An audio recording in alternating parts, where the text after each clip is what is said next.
नमस्कार, आपण पाहत आहात MK न्यूज नेटवर्क मध्ये आपले सर्वांचे हार्दिक स्वागत.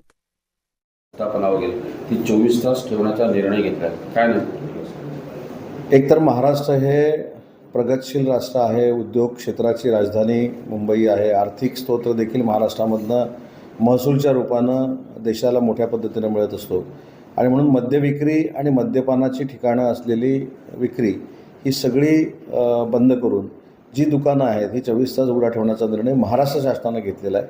त्याच्यामुळं मला असं वाटतं की आणि हा ऐच्छिक आहे, कोणाला असं कंपल्शन केलं नाही की तुम्ही तुमचं दुकान उघडंच ठेवलं पाहिजे.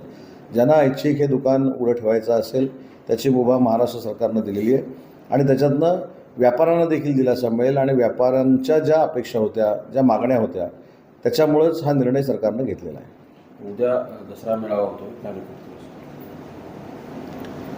2 दसरा मेळावे होत आहेत 3 वर्षापूर्वीपासून. माननीय शिंदेसाहेबांच्या नेतृत्वाखाली वंदनीय बाळासाहेबांच्या विचार असलेल्या धनुष्यबाणाच्या शिवसेनेचा एक मेळावा होतो, जो खऱ्या अर्थानं बाळासाहेबांच्या विचाराचा वारसा पुढे घेऊन जातो. आणि दुसऱ्याबद्दल मला काही बोलायचं नाही, परंतु हा जो उद्याचा मेळावा होतो हा फार मोठ्या ताकदीनं आझाद मैदानामध्ये आम्हाला करायचा होता.